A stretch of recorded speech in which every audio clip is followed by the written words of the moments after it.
welcome to the latest edition of the Coach's Corner for Business.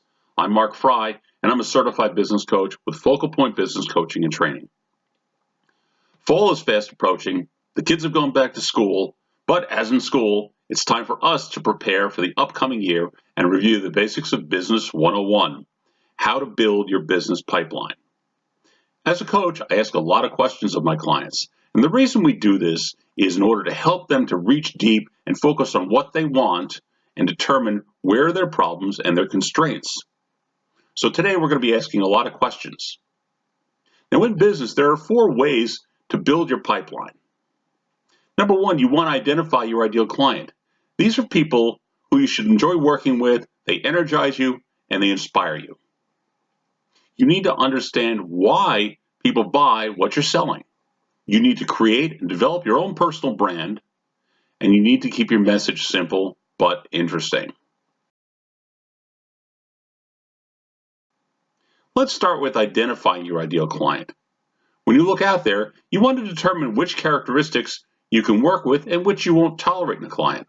Take a look at your current list of clients. Who would you cull from this list because you really can't honestly tolerate them? It's really hard to be productive, effective, and successful if you're working with less than ideal clients. Once you've determined which clients to let go, what do you tell them? Well, you want to be polite about it, of course. You want to be diplomatic. Usually you can tell them something like, I'm not the best person to serve you, or tell them it simply isn't a good fit. This doesn't mean you should simply abandon your clients. Take a look through your contact list and see where you can refer clients to colleagues where possible. There may be a better fit working with a different person. If you're just starting out, you should really kind of put this practice into place right from day one to avoid taking on clients that will eventually drain you.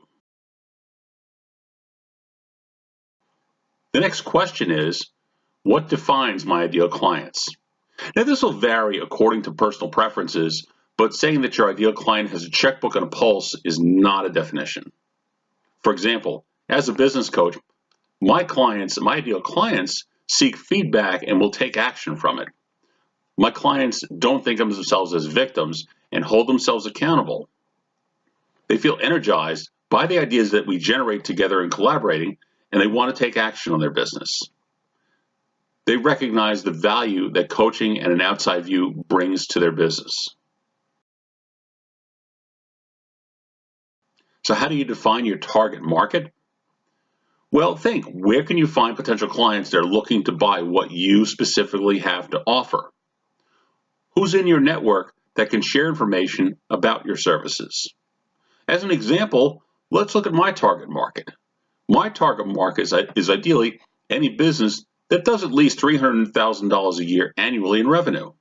The reason I choose that number is it doesn't make a difference what niche business the client is in, but at that particular revenue level, the customer is reaching a critical mass where coaching can be really the most effective. Because I offer coaching in a variety of formats, I can custom tailor a program to every budget. That includes group coaching, virtual coaching, one-to-one coaching on either a weekly or bi-weekly basis. For larger companies with more than 4 employees, I also offer group training sessions on soft skills, including sales, leadership development, and time management. And lastly, it doesn't really matter the level of success in the business.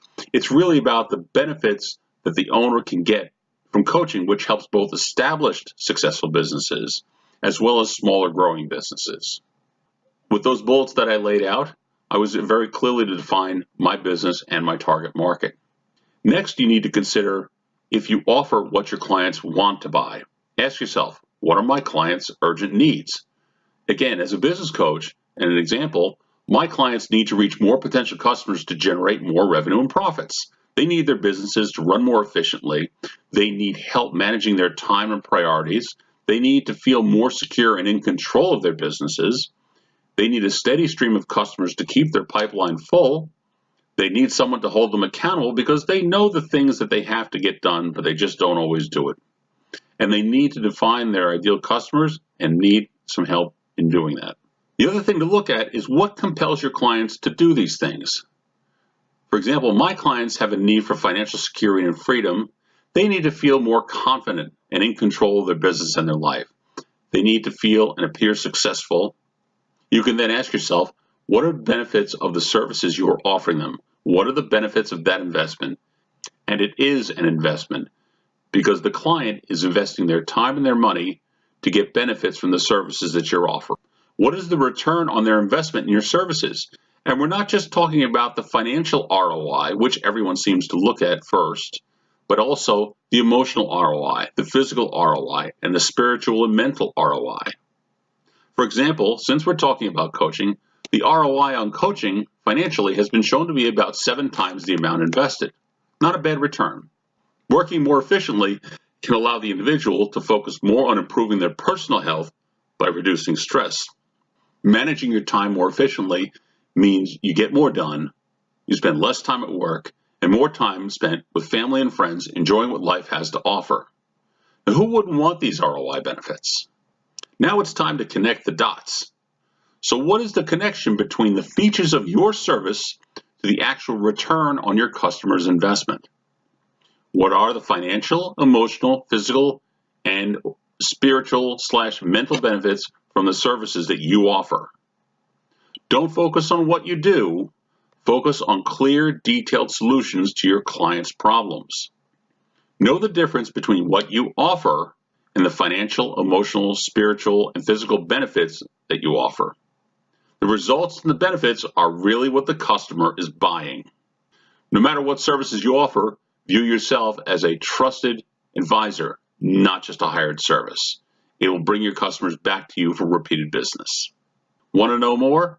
Call me at 908-910-5569 or email me at mfry@focalpointcoaching.com and we can schedule a conversation to discuss your questions. Thank you for watching my video.